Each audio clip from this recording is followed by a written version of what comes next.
Jesus is Lord. Jesus is Lord. Uyesu inkosi. Uyesu inkosi. Ndanibulisa ngelihle igama kaYesu Kristu waseNazaretha. Hallelujah. Omiphambi kwami nguSimele sibonga kuhlengiwe nisindisiwe. Ndenzela inqaba ngelinye ilanga. Ndayithanda kakhulu inkosi. Inkosi yangichola ndisezonweni. Khange ndivele ndisindiswe bendifudula ndihamba kwezithathu. Bendifudula ndiphila ubomi bokuzithandela. Kodwa uYesu wanomunye ungami wandithathela kuye ndisezonweni. Ndizibiza ngoba ndinoYesu kodwa ndingazibona ukuthi ndiyaphambuka endleleni. Haleluya. Nami ndenzela inqaba ke. Nawe angakwenzela inqaba namhlanje uYesu. Nditsho wena mntu waseSilver Town, wena mntu wase-Alexandra, angakwenzela inqaba nawe uYesu. Ngoba nami wandenzela. Andikwa-perfect kodwa ndenziwe perfect ngegazi likaJesu. Haleluya. Namhlanje niphambi kwakho ndizokuxelela ukuthi nawe angakwazi ukuthi akwenze ube perfect ngegazi lakhe. Haleluya. Ngoba lithi ilizwi lenkosi othi akanasoni uyazikhohlisa. Othi akanasoni uyazikhohlisa. Ngoba sonke sizelele soneni. Haleluya. Ngiyakubiza namhlanje ngiyanimema ukuthi nizova indaba ezilungileyo ngoJesu. uJesu uyamsindisa kumuntu akhathazeki noma uyiphi inhlanga, noma ungangumshangane, noma ungangumXhosa, noma ungangumZulu, noma ungawephi inhlanga, noma ungangumMalawi, akakhethi kusobantu. Kodwa ufuna uzothi azinikele kuye. Haleluya.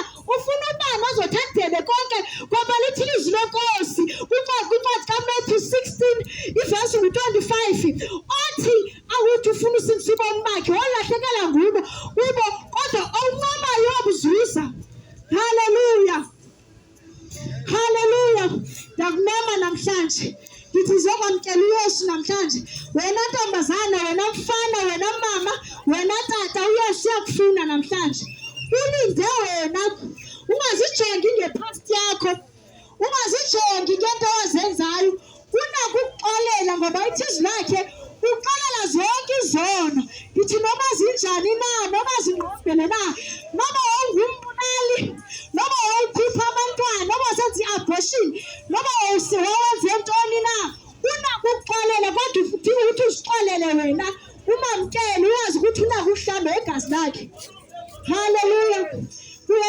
uYesu namhlanje uyalami kuye uyanifuna uyanbiza ufuna lowo ozothi asabele ufuna lowo ozothi avume ngenhliziyo yakhe ngoba akakwazi ukuthi azingenele ngaphakathi kuwe.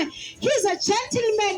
Ufuna ukuthi wena uvume ngomlomo uvume ngenhliziyo ukuthi inkosi nomsindisi uvume ukuthi ngelinye ilanga walenga esiphambanweni elengela amatyala ethu kwangafanelanga ukuthi ufile kodwa wavuma ukuthi endaweni yethu wavuma ukwenza umhlekelo wafa endaweni yethu kodwa udinga wena namhlanje u-appreciate into awayenzayo ubuyele kuye.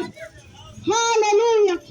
uJesu ulinde wena namhlanje, wena mntana, wena mntu mdala, wena mfana, wena ntombazana, wena mntu mtsha, wena mntu usegugile, noma ubujongela phansi ngabantu abantu behlisa isidima sakho. Ndiyakuxelela xa wamkela uYesu isidima sakho uyasibuyisela uYesu. Hallelujah. Uyakubuyisela noba u-undermine ngabantwana nangabantu ekuhlaleni bengathathi njengomntu ongathi uright, kodwa xa wamkela uYesu uyasusa lonke izothe angene kuwe akwazi ube ngumntu obonakalayo ube ngumntu ebantwini. Uyakuhlamba ngegazi lakhe uthi ngoba ungenamali ube ngathi uyimiliyoneri xa unoYesu. Ndiyakubiza namhlanje wena mntana, wena ntombazana, wena mfana uyela kuYesu ngoba likhona ixesha apho uzowushiya umhlaba khona. Likhona ixesha apho uYesu ezobuya khona. Abantu bathi kudala kwathi uYesu uyabuya. Kudala nangoku usabuya. Ubuya njani? Ubuya ukuthi wena ufe. Awuzazi ukuthi ushiya isuku lakho loshiya umhlaba linini. Bambi ezifemelini sebengcwabile uDisemba usaqala. Wena uzazelapha ukuthi ixesha lakho lophela nini? Kudala uphila ubomi bokuzithandela, uguquka nini, uphenduka nini? Mhlawumbe uYesu uzele wena namhlanje. Mhlawumbe uYesu uthumele mna ukuze kufumaneke wena uyiwani. Ikhona inyambalala yabantu. Mhlawumbe ufuna wena uYesu. Ungazokuthi ngathi akho mntu unakileyo. Wena inhliziyo yakho uthini na? Ithini inhliziyo yakho? Ngoba uThixo ungumphikathi wenhliziyo. Ujonga ingotsi zenhliziyo. Uyakujonga enhliziyweni ukuthi unjani. Ungambathi izavatha ezinkulu.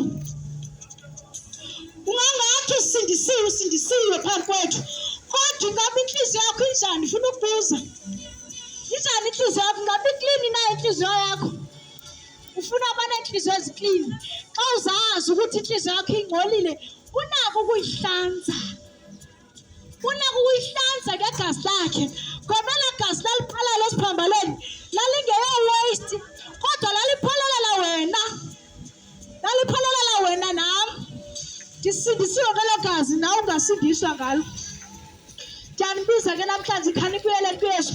Umntu nganye makashiye indlela zakhe zobibi abuyele kuJesu. Ungathi andikhwalify, wonke umntu uyakhwalify. Everyone, wonke umntu uyakhwalifya.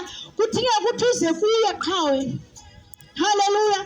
Masibuyele kuye. Lithi ilizwi lakhe eBhayibhileni othi ancabe ubomi bakhe athole umnqamlezo alandele mna ngulo ufunekayo. Hallelujah. Unqabe konke kwakho. If uyamfuna ncama konke kwakho uthwale umnqamlezo umlandele. Ngoba xa unganqabi konke kwakho uzothi ngoku usongathi uyamlandela ube nento ezikusindayo. Kanti ukuze ungasindeki ufuneka uthathe umnqamlezo wakho ugqiba unike imithwalo yakho kuye. Yena uyayethula imithwalo. Xa ufika kuyiza nemithwalo yakho uzoyethula. Uthathe ijoko yakhe ngoba yakho ijoko uthi lula.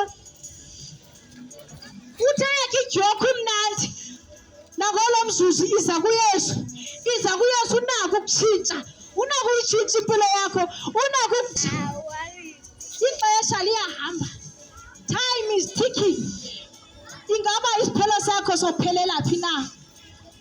Akukebi mnandi xa unophelela ezogweni. Umbono kaYesu ukuthi wonke umntu aphelele ezulwini, kodwa abantu bakhe bayazikhethela. Ngoba the moment uzala unika i-free will, uyazikhethela. It's either you want to go to hell or you want to go to heaven. Uyachuza. Uchuza njani? Ngendlela ophila ngayo.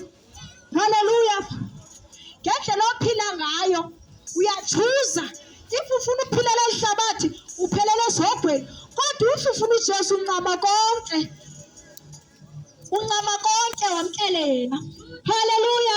Uyakufuna uYesu namhlanje, uyakubiza. Ungazi abantu ungashoni ngepast yakho. Uyazi ukuthi ungumsindisi. Xa yakwazi usindisa mna nawe ngakusindisa. Impilo zabantu unguThixo okususayo ekudaleni. Xa wamkele yena konke kuyashintsha. Haleluya. Yamkela uYesu. Vula inhliziyo yakho namhlanje wamkela uYesu.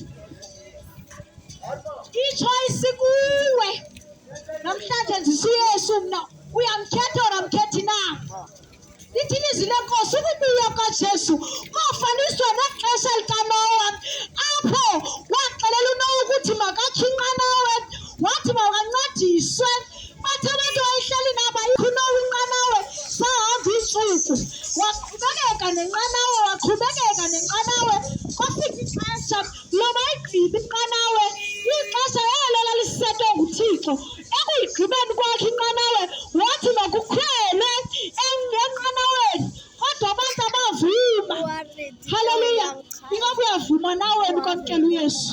Kunjalo ke nangoku ukwamkela uYesu uyavuma wena, uvuma ngenhliziyo nakho nokungena emkhumbeni. Abantu bakho kudinga ukuthi bavume. Abavuma noko ngonxeba bebethanda ihlabathi. Akuqalanga ngoku abantu ukuthi bathanda ihlabathi, babelithanda kwasemandulo. Bade baphoswa kukhwela enqanaweni, bashiywa enqanaweni. Futhi uThixo wasithatha izithixo. Kwafika ixesha loba kunetha imvula ngoba kwakuthiwa khona imvula ezayo. Ukhona uNogumbi ozothi anethe imvula engayekiyo. Haleluya. Kuthiwa wangena uNowa enqanaweni nefemeli yakhe, kodwa abantu bashiyeka.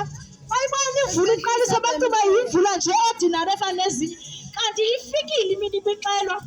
Ifikile imini kaNogumbe. Yahamba inqanawe. Konetha imvula abantu bafa ngenxa yemvula. Ngenxa yongamamela kufuneka uba ignorant. Usiva umntu kaThixo athetha phaa kwakho unganaki. Ngoba uyazi ukuthi ixesha lakho lawushiya umhlaba linini. Haleluya. Kuthiwa imvula yana abantu bafama imvula ezochamisa imvula iigadi zabo, izityalo zabo zizoba rich. Kanti kufika ixesha belixelwa. Nokubuya konyana womntu koba njalo. Ukubuya kaJesu koba njalo. Njengoba sikhuluma sithi uJesu uyabuya, uzobuya nyhani. Into kuwe ukuthi umvume na. Ihlobo okhulise ngalo doesn't matter. Into kuwe phakathi kwakho noJesu ngoba salvation is personal. Salvation is personal. I-salvation ifuna wena ungathi hayi mna umama notata mandikhulise ngokuthi wena uthini wena, ngoba indlela yakho i-one uzoya wedwa ezulwini, uzoya uyi-one esihogweni. Uthini wena? Bayeka abazali, wena uthini? Ngoba uyobe uyi-one, ngoba nangoko wazala uyi-one, naxa ushiya umhlaba uzoshiya uyi-one. Udinga wena uJesu ukuthi umamkele. uJesu ungumama wakho, ungutata wakho uJesu. Xa ushiywe ngabazali, ungumzali wakho uJesu. Uyakubiza namhlanje uJesu.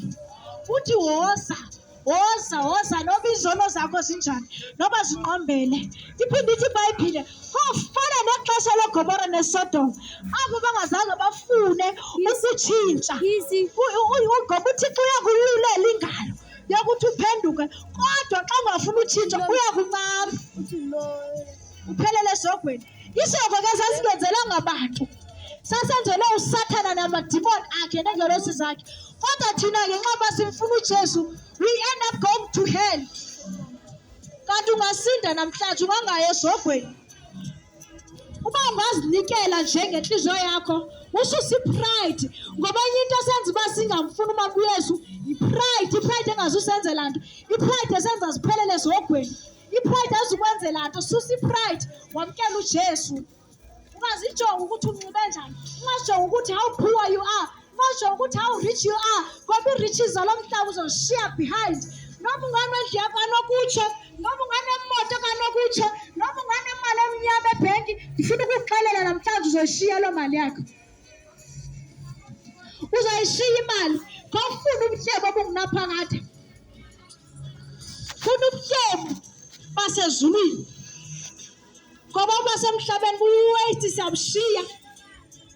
sizabushiya emhlabeni kodwa bukaJesu bungunaphakade uthi umhlabelelo ngena ngena ngena ngena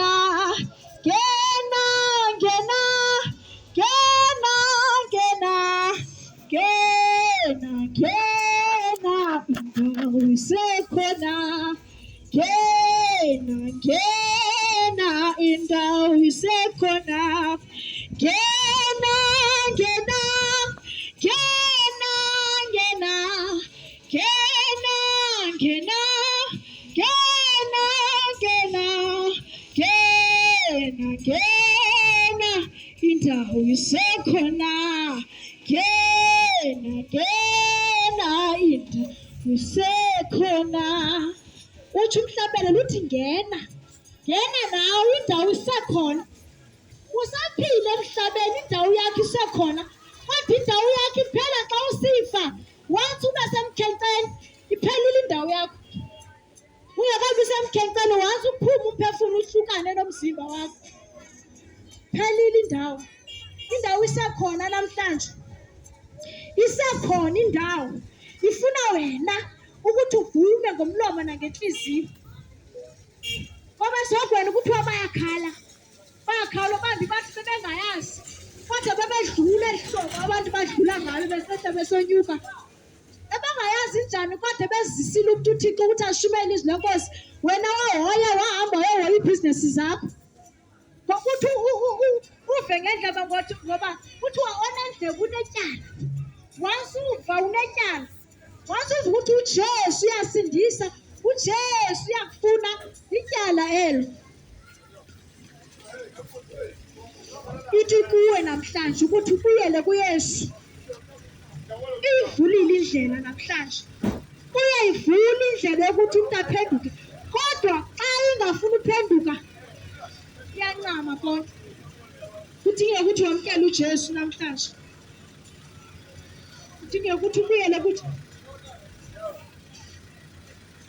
kudingeka ukuthi ubuyele kuJesu namhlanje iyahlamba izolo wamkhola ndisezulwini nami ngizibuza ukuthi ngisindiswe kodwa ndisenza into zehlabathi yena ngithi mina made perfect ngegazi lakhe ngoba yena wasikhetha uYesu singekamkhethi asivelanga samthanda sivelanga samkhetha kodwa usikhethile wasemaduni haleluya namhlanje yakubiza ubuyele kuye ubani ufuna ukwamkela uJesu kule ndawo kuyo noma usendlini noma uphi na phakamisa izandla zakho kule ndawo kuyo.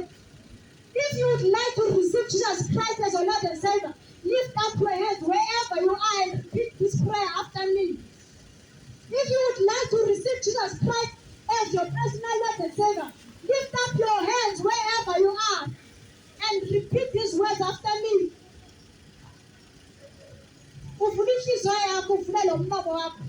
Say, Father, I come to you in the precious name of your Son Jesus. Lord, you said in your word, if I confess with my mouth that Jesus Christ is my Lord and Savior, I will be saved. Come into my heart right now. Take out the stony heart. Put in the heart of flesh. Wash me. Cleanse me. Fill me. Use me. Change me. Let me never be the same again. I turn my back on the world. I turn my back on sins. And I follow you, Lord Jesus. Thank you for dying for me. Thank you for sharing your blood for me. And thank you that you're coming back again for me. From this day on, I will never be the same again. In Jesus' name. Amen. Little is the voice of one. Open the Bible. I must not rejoice. I how to tell you yes. Which is always I rejoice. I must. What again? I'm saying, you know, my initial look to pursue.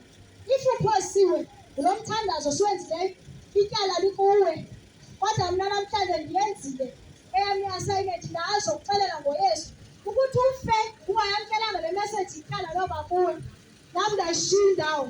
Ngama lenkosi uYesu Kristu, malibonke. Amen.